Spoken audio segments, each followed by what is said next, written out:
Hello everyone, I'm Tuğçe Çetin from Istanbul Bilgi University. Today we will have our second webcast speaker as a part of our project called Determining the Profiles of NEET Youth in Turkey from a Wellbeing Perspective and Policy Development Study. Our project aims to contribute a better understanding of the NEET phenomenon by drawing attention to different intersectionalities and also contributing to effective policy making.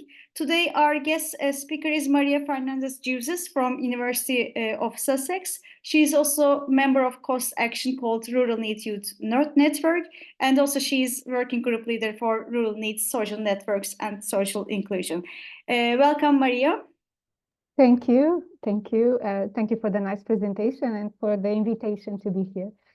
Thanks for joining for our webcast, actually. So first of all, I would like to ask my first question. As I follow your studies, I want to I want to ask major challenges of the youth and their voices in these days. So if you consider experiences of young people, what are the main challenges, especially their experiences on participation? So in this sense, actually, what do you think about the conditions that hinder the participation of the youth in these days? Okay. Yeah, so I think that young people in general, they face many challenges nowadays. Most of them, well, some of them are global, other are local, but there is plenty of interconnected challenges that affect young people's lives at the moment. In my opinion, probably the biggest challenge that they are facing is climate change, because it's something that relates with everything else. It has an impact on their mental health and well-being. And as I said, it's very connected with issues of social justice. And if you think about climate change, it's really something that affects all the dimensions in our lives. So I think that this is probably one of the biggest challenge for young people, especially because it's connected with other multiple challenges that they are facing. And we have seen from the literature that young people is actually one of the groups more vulnerable to climate change. So they face greater risks to their health and well-being in the present, but also there will be the ones that will be impacted. So they will see their future living standards due to climate change it will be affected. And the other issue that is also particularly important in terms of climate change and youth is because the existing social inequalities and existing social injustice will be amplified due to climate change. They are being amplified at the moment, so it's not something in the future. It's already happening for many youth across the planet. So when compounded with other forms of structural marginalization, for example, in terms of race, gender, migration, ability status, class, geographical location, we see that youth from those groups and communities are particularly affected by climate change. So climate change is really a social justice issue, and youth and how it is impacting youth is a clear example of that. At the same time, youth is a group that is highly vulnerable to climate change, but it's also a group with potential for impacting positive and transformative climate action. So and you see that if you consider it, for example, the youth climate movement, you see an interest of young people on climate change related issues. So they want to participate, they want to be involved, they want to have a seat at the table and contribute to policy making in terms of climate change. But what we see with youth participation in other areas, you also see in climate change. So youth in general are not taken seriously in political terms, by politicians and by other older adults. They tend to be labeled as risk, but not really as citizens with ideas, views, opinions on how to address the bigger challenge that we are facing. And even in my current research with young people, current and also past research with young people around the concept around youth civic and political participation, we see that marginalized backgrounds, so young people, particularly from marginalized backgrounds, are even more affected by obstacles to their participation. So they tend to be, they tend to feel disempowered, and they feel that their voices are not considered. And even in programs and policies that try to bring young people to the discussion, they often, this doesn't involve a true engagement of young people in all the phases, since the beginning until the design. Since the design until the implementation of the project. So there is a lot of barriers that young people face in terms of accessing to opportunities for participation. When they participate, their voices are not truly considered. And of course, this has an impact on their views on the importance and relevance of participation.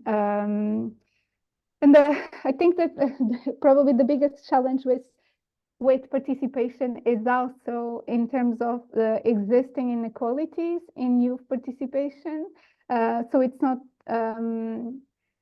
youth is a very diverse group. And when we think about policies, programs, and projects to include and to encourage youth participation, we need to consider the intersecting structural identities that young people have, and we need to recognize that there are particular structural inequalities that influence how they participate. For example, young people in rural areas, they have less, there is some studies that shows that they have less opportunities to participate. There is a lack of attention in terms of policies and measures for rural youth, and this hinders their participation. Class is also one important factor. So lower class background is often seen as an obstacle to involve in different modes of participation. Migrant background as well. So young people from migrant backgrounds, they tend to feel that they have less opportunities to participate, and when they participate, they see less effectiveness of their actions. And NEETs are also one group that is considered as having more obstacles to their participation in civic and political issues. And there is some research showing, for example, in Italy, showing that NEETs, they have levels of participation lower than those that are not in a NEET condition. So actually, you have very important points. First of all, you mentioned that there are global and local challenges, but they are not separated in each other. They can influence each other, or they can enhance the level of this tension in terms of challenges, actually. And you said climate change. We will be focusing on this question because, I mean, in the multi-crisis age, we need to deeply investigate this. You also mentioned about marginalization being a marginalization. I mean, it can be related to race or gender. Being a member of a different group can create a more vulnerable status for those young people. And also, when you said structural inequalities, again, it is not different than these intersectionalities, right? Rural background, migrant living in as a migrant with a migrant status or class status. So then you focus on NEET. That allowed me to focus on the second question, because these structural inequalities that you mentioned and participation, they are not isolated from the perspective of capabilities. That's why it allows me to focus on new question. So you said NEET. So how do we define NEET youth? And when we consider different conditions and intersectionalities, as you said, class, rural background, or migrant background, how do these differences influence the experiences of NEET group? Sure. Thank you for the question. So I think that NEET can be very simply defined as those that are not in education, employment, or training. But overall, NEET is a sign of being in a disadvantaged position, because there has been some research showing that it measures current and also future opportunities in terms of social integration, employment, quality of life, well-being. So young people that are not in education, employment, or trainings, especially those that are in this condition for prolonged time, they are in a disadvantaged position, and they face more challenge of being socially excluded. And as you said, the NEET condition NEETs are a diverse group, and this is also something that we need to consider. There's plenty of structural inequalities that amplify the challenge that NEETs face. So being a NEET in a higher class background, or in an urban area, or not belonging to a minority size group, there is some advantage on that. So what we see in the literature is that, for example, women, ethnic and minority groups, migrants, rural youth, they are particularly affected and at risk of being socially excluded due to the fact of being a NEET. So when we develop interventions and policies and measures, we need to tailor the solutions considering the impact of those intersecting inequalities that affect youth, in particular needs, I would say. So yes. You are also, you already mentioned in the beginning of this conversation, you are focusing on climate change and climate justice and social justice. In this case, I also wonder about your opinion regarding the experience and well-being of youth in the age of crisis, because we said that we have economic crisis, we have migration flows, we have a pandemic, we have natural disasters such as earthquakes or floods, and also climate change. So they influence each other, they create new dimensions in the local area. And as you said, we have global and local challenges in this sense. So how the youth, especially NEET group, as you mentioned, with structural inequalities and being vulnerable. So how do these NEET group, since this is not a homogeneous group as well, how do they experience crises that lead to different types of uncertainty? Some people define the age as the age of anxiety, the age of uncertainty, or age of polycrisis. So in other words, how does NEET status prevent young people's capabilities or their well-being in the existence of crisis? And maybe you can also clarify what do young people become incapable of doing, what they cannot do. So in this sense, how do they experience in the existence of crisis, and what happens actually? Yeah, I think that is probably the key issue with global crisis or intersecting crisis, is that it affects people differently according to the place that you are, the moment that you are in your life. And you saw this with the COVID pandemic, right? Those that were more affected by, and there is plenty of research showing that, that minority-sized groups and communities were particularly affected by the COVID pandemic. Even in terms of mortality rates, there is some studies showing that mortality rates were higher in Black and migrant communities. So this means that crises such COVID pandemic, they amplify already existing inequalities, and this is what happens with climate change.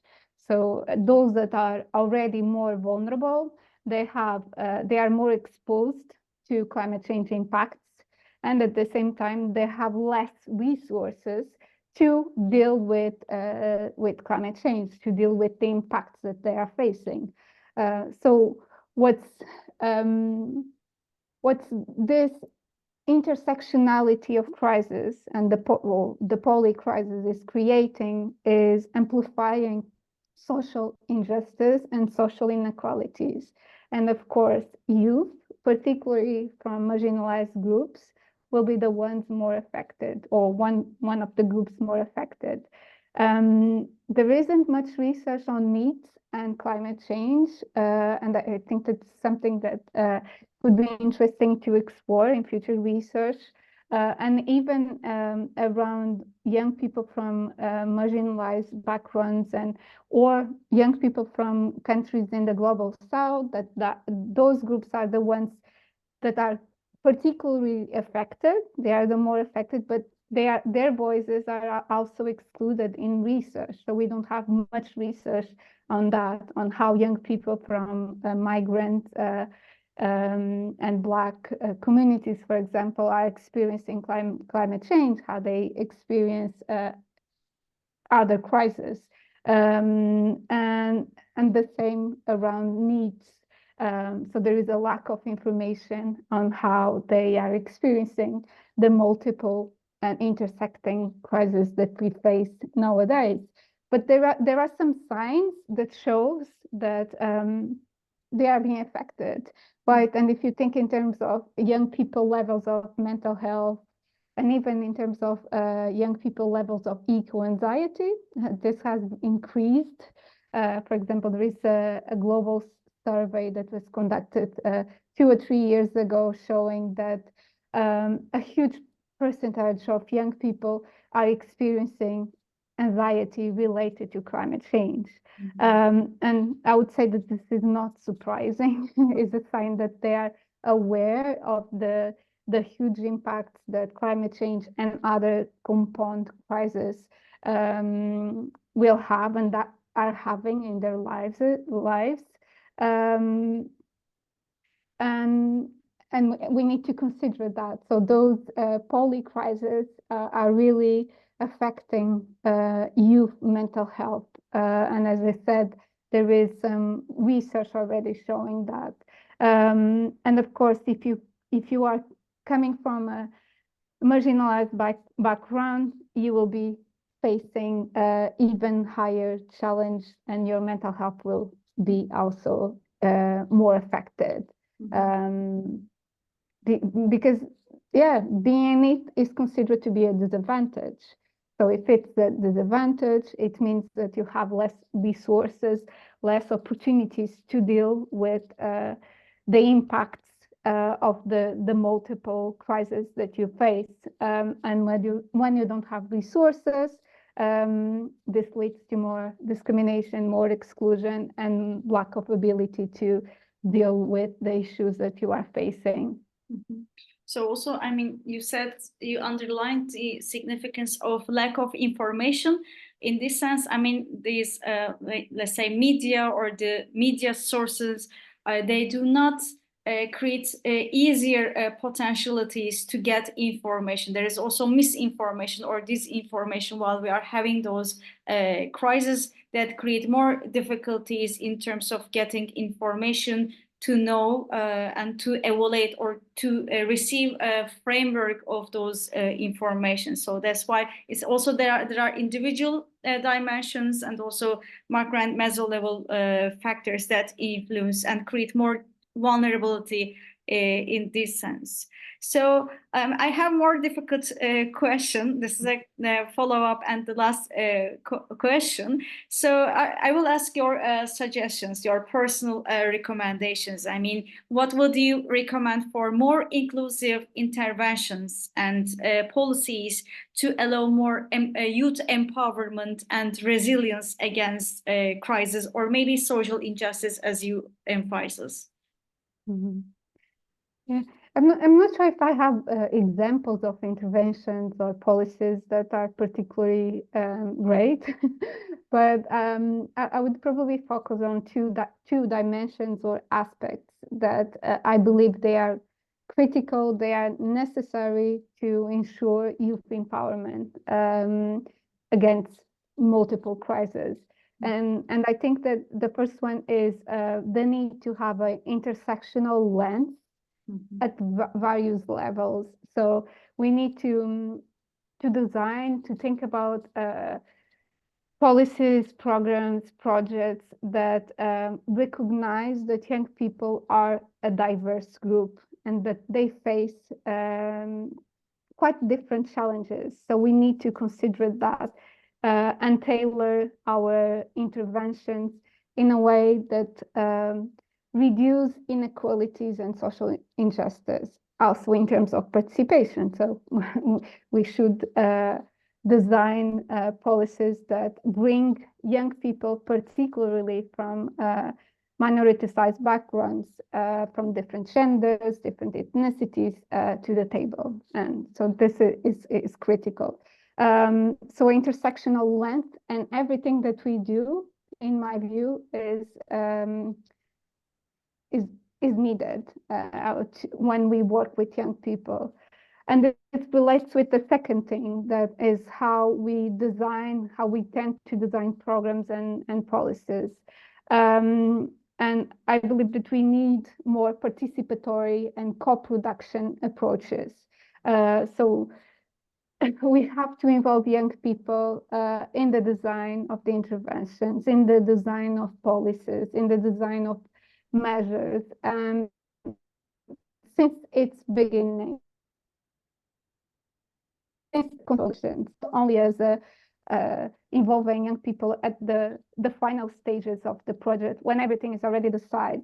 Now we need to bring young people to the design of the programs and policies that we are proposing, and ensure that they have more than voice. They should have power in the sense to influence the design, the implementation, and the results of the interventions. So I think that this distinction between voice and power is also important, because it's not enough to bring them to the table. We need to ensure that their contributions are considered and are at the heart of the intervention that we are implementing. So it should be more youth-centered, everything that we do that is related with young people. This is my view. So for a diverse group, I mean, the solution should rely on more participatory designs, projects, and approaches that uncover different needs that they experience. It can be a response to different or diverse existence and beings, actually. So that's why, I mean, it's a more consistent way, as you suggest. So dear Maria, thank you very much. It was very thought-provoking and inspiring conversation. Thanks for accepting our invitation and joining us today. Thank you. Thank you for having me. It was a pleasure. So this concludes our second episode, but we will continue to think about different topics with different experts in new episodes. I wish everyone a good day.